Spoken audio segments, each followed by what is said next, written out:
अस्सलाम वालेकुम guys, I hope you are doing well. This is Nizamuddin Memon और आज की इस वीडियो में हम डिस्कस करने वाले हैं एक्सरसाइज है हमारी 2.3 और जिसके प्रॉब्लम हम डिस्कस करने वाले हैं। अच्छा, एग्जांपल्स हम इसमें डिस्कस करने वाले हैं। एग्जांपल नंबर 13 से 25 या 24 तक, ठीक है। अब एग्जांपल नंबर 13 में क्या कहा गया है इसको थोड़ा सा रीड करते हैं। आपको विजिबल होगा ये स्क्रीन, थोड़ा सा और इसको मैं जूम कर लेता हूँ, ठीक है। तो एग्जांपल नंबर 13 में कहा गया है कि let F be the function from A B C D to 1 2 3 defined by F of A बराबर है 3 के, एफ ऑफ बी 2 के और एफ ऑफ सी है 1 के एंड एफ ऑफ डी है 3। Is F N onto function, क्या ये फंक्शन जो होगा ऑनटो होगा, ठीक है। हमें क्या करना है, बेसिकली सॉल्यूशन तो आपको नज़र आ रहा होगा, बस आपको कॉन्सेप्ट अगर आ रहा है तो आप वर्किंग इजीली कर लेंगे।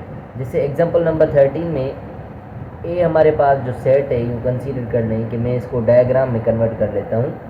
ए बी सी डी ये हमारे पास सेट है और जो सेकंड सेट है हमारे पास 1 2 3 है। अब ए जो है इसमें मिल रहा है 3 के साथ, एफ ऑफ ए बराबर है 3 के और एफ ऑफ बी जो है हमारा बराबर है 2 के। इसी तरीके से एफ ऑफ सी हमारा बराबर है 1 के, ठीक है, और एफ ऑफ डी जो है वो 3 के बराबर है। एफ ऑफ डी हमारा 3 के बराबर है। क्या ये ऑनटो फंक्शन है, हमें पूछा गया है क्या ये ऑनटो फंक्शन है। तो मैंने आपको ऑनटो की कंडीशन क्या बताई थी। ऑनटो की बेसिकली कंडीशन ये है कि ये जो कोडोमेन है, ये जो कोडोमेन है वो बराबर होना चाहिए रेंज के, कोडोमेन बराबर होना चाहिए रेंज के। ये सेट इसमें कोई भी एलिमेंट फ्री नहीं होगा तो ये हमारा क्या कहलाएगा, ऑनटो कहलाएगा। तो यस इट इज़ ऑनटो होगा, यस इट इज़ ऑनटो। इसमें कुछ खास वर्किंग नहीं है। अगर आपको ऐसे जो मतलब सेट्स बने हुए हैं इसमें समझ में नहीं आ रहा है तो आप इसको जस्ट डायग्राम में कन्वर्ट करें और फिर आपको इजीली पता चल जाएगा कि ये ऑनटो है या नहीं है, ठीक है। इसके बाद हम एग्जांपल नंबर 14 पर आते हैं। एग्जांपल नंबर 14 में कहा गया है is this function F of X equal to X square from the set of integers to the set of integers onto, ठीक है। तो हमें क्या करना है, चेक करना है कि क्या ये फंक्शन जो है, मैं इसको ज़रा क्लीन कर देता हूँ। एग्जांपल नंबर 14 में जो फंक्शन है, फंक्शन क्या है, F of X equal to X square और इस ये क्या है, इसमें डोमेन और कोडोमेन या रेंज जो है हमारी क्या है, इंटीजर्स सेट है। इंटीजर्स टू इंटीजर्स मतलब इसमें अगर मैं नंबर्स लिखूँ तो ये 0, ये +1, ये +2 और इस तरीके से पॉजिटिव नंबर चलेंगे, -1, -2, इस तरफ हमारे नेगेटिव नंबर्स चलेंगे। और ये सेट लिंक भी हो रहा है इंटीजर्स से लेकर इंटीजर्स पर। तो 0 है, इसमें +1 है, +2 है, ये पॉजिटिव नंबर आते जाएंगे और -1 है, -2 है और ये सारे नंबर आते जाएंगे। नेगेटिव भी सारे हैं, पॉजिटिव भी सारे हैं और 0 भी है बीच में। तो हमें पूछा गया है क्या ये ऑनटो फंक्शन कहलाएगा। देखिए हमारे पास फंक्शन मिला हुआ है F of X equal to X square. जब हम इसमें से कोई नंबर ले रहे हैं, लेट सपोज हमने 0 लिया तो हम क्या करेंगे, x की जगह पे 0 लिखा, 0 का स्क्वायर करेंगे तो आउटपुट क्या आएगा, 0 आएगा। तो 0 की जगह हमारा आउटपुट भी आ रहा है 0, ठीक हो गया। इसी तरीके से अगर मैं प्लस का 1 ले रहा हूँ, प्लस के 1 को मैंने स्क्वायर किया तो भी 1 आएगा। तो प्लस के 1 का आंसर भी क्या आ रहा है, +1। अगर मैं माइनस का 1 ले लूँ, माइनस के 1 को जब मैं स्क्वायर कर रहा हूँ तो -1 का स्क्वायर क्या होगा, -1 multiply -1 so minus minus plus 1 time -1।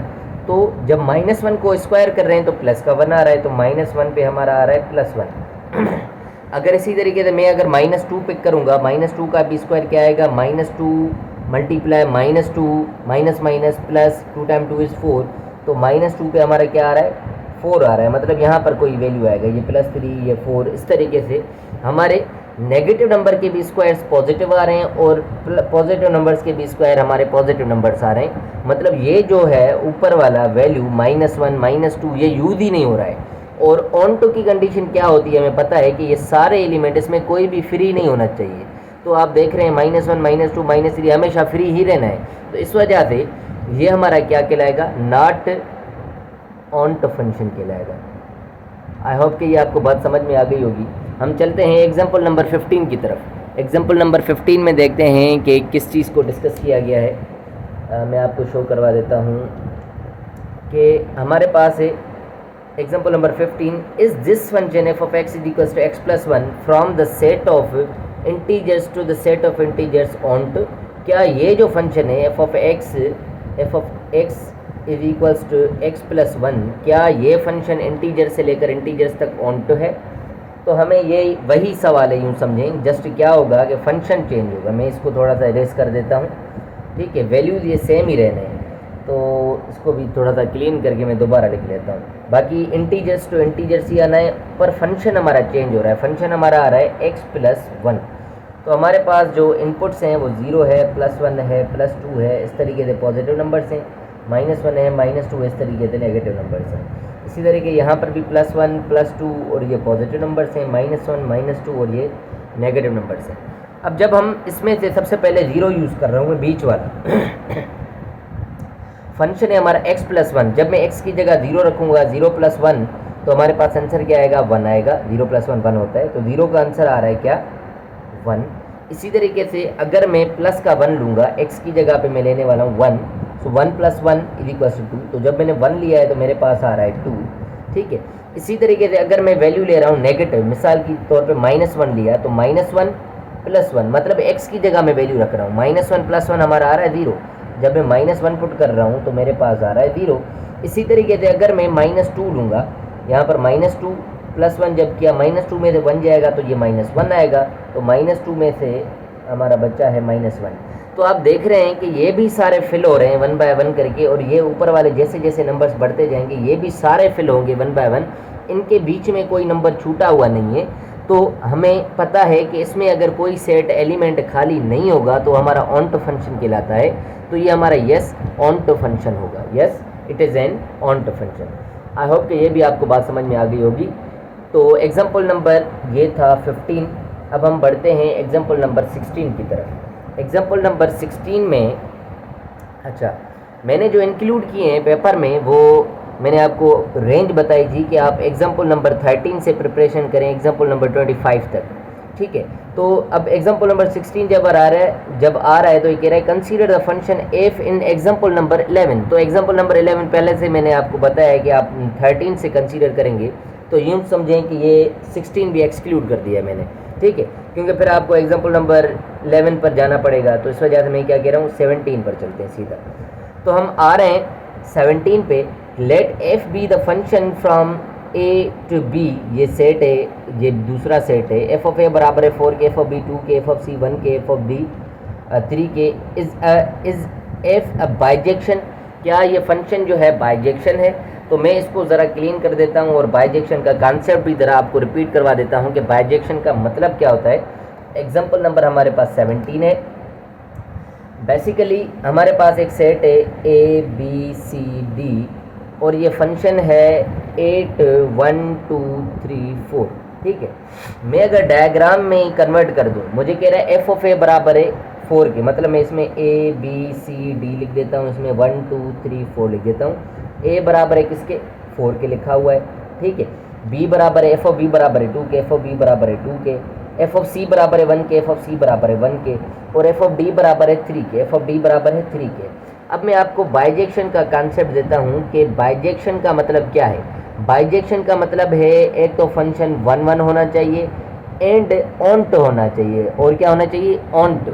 अब 1 1 का मतलब क्या है कि यहाँ पर जो रेंज है वो रेंज कभी भी range never repeats, never repeat, range जो है रिपीट नहीं होनी चाहिए। मतलब यहाँ पर इस सेट में से एरो मिले पर यहाँ पर किसी भी एलिमेंट के साथ 2 एरोज नहीं मिल सकते। जैसे 1 के भी सिंगल मिल रहा है, 2 को भी सिंगल मिल रहा है, 3 को भी सिंगल, 4 को भी सिंगल, सबके साथ एक एक एरो मिला हुआ है। तो 1 1 की जो कंडीशन है, 1 1 की जो कंडीशन है वो रेंज नेवर रिपीट, रेंज कभी भी रिपीट नहीं हो सकती, हमेशा इस तरफ एक एरो मिलना चाहिए। उसके बाद ऑन टू की जो कंडीशन है कि रेंज हमारी कोडोमेन के बराबर होनी चाहिए। यहाँ पर कोई एलिमेंट ऐसा ना हो कि फ्री हो, मतलब यहाँ पर कोडोमेन भी हमारी 1 2 3 4 है और रेंज भी हमारी 1 2 3 4 है, क्योंकि सबके साथ एरोज मिल रहे हैं, कोई भी एलिमेंट खाली नहीं है। तो ये 1 1 भी है और ऑन टू भी है, तो yes it is a bijective, bijective या बाइजेक्शन कहेंगे। तो ये हमारा बिल्कुल बाइजेक्टिव फंक्शन होगा, ठीक है। उसके बाद हम एग्जांपल नंबर पर आते हैं। इसमें सॉल्यूशन में भी the function f is 1 1 and onto it is 1 1 because no two values in the domain are assigned the same function value. It is onto because all four elements of the codomain are images of elements in the domain, hence f is a bijection। ठीक है, तो ये थोड़ी सी statement भी है। आप working में कुछ ऐसा एग्जांपल भी दे सकते हैं, जो भी आप करेंगे बिल्कुल सिंपल सी चीज़ें हैं। उसके बाद एक एग्जांपल नंबर 18 में है कि let A be a set, the identity function on A is the function iota A tends to A where I of A X is equals to X. Basically मैं अगर आपको सिंपल वर्ड्स में समझाऊं कि identity function क्या होता है, तो मैं आपको ज़रा एक्सप्लेन कर देता हूँ। एक फंक्शन लिखा हुआ है यहाँ पर ही, जो एग्जांपल नंबर 18 में फंक्शन लिखा हुआ है, थोड़ा सा डिफरेंट लैंग्वेज में लिखा हुआ है। ठीक है, ग्रीक लेटर ये यूज़ किया गया, आयोटा ए कुछ इस तरीके से लिखा हुआ है। ठीक है, iota A is equals to X, iota A X is equals to X लिखा हुआ है। अगर आप इसको सिंपल वर्ड्स में लिखें तो ये F of X is equals to X होगा, F of X is equals to X. अब आपको पता है कि हम इसे कहते हैं बेसिकली आइडेंटिटी फंक्शन, इसे कहते हैं हम आइडेंटिटी फंक्शन।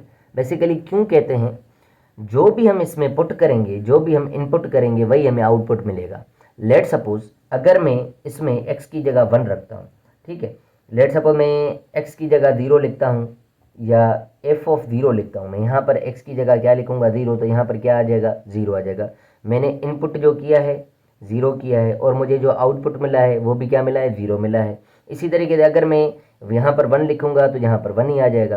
तो इनपुट और आउटपुट बिल्कुल सेम आ रहे हैं। अगर मैं इनको डायग्राम में आपको शो करवाऊँ 1 2 3 4, यहाँ पर भी अगर मैं इस फंक्शन में x की जगह 1 रख रहा हूँ तो यहाँ पर आंसर भी हमारे पास क्या आएगा, 1 ही आएगा। जो हम इनपुट कर रहे हैं वही हमारे पास आउटपुट आ रहा है। जैसे हमने पिछला एग्जाम्पल देखा था कि x + 1 था, जब मैं यहाँ पर 1 रखूँगा तो 1 + 1 होकर 2 बनेगा। ठीक है, पर अगर हो ही जस्ट x, फंक्शन ही हमारे पास जस्ट क्या हो, x हो, तो जो मैं इनपुट करूँगा वही आउटपुट आएगा। इसे हम क्या कहते हैं, आइडेंटिटी फंक्शन कहते हैं बेसिकली। तो ये एग्जांपल नंबर क्या था, 18 था। आप इसमें क्या वर्किंग शो करवाएंगे, अगर आपने ऐसे डायग्राम्स बना दिए तो आप कुछ वैल्यूज़ उठाएंगे, इनपुट करेंगे, वही आपको रिजल्ट में आउटपुट मिलता जाएगा। तो 1 का आउटपुट 1 आया है और 2 का आउटपुट भी 2 आएगा, 3 का 3 आएगा, 4 का 4 आएगा। इस तरीके से हमारा क्या ये चलता रहेगा, 1 1 करेस्पॉन्डेंस चलती रहेगी।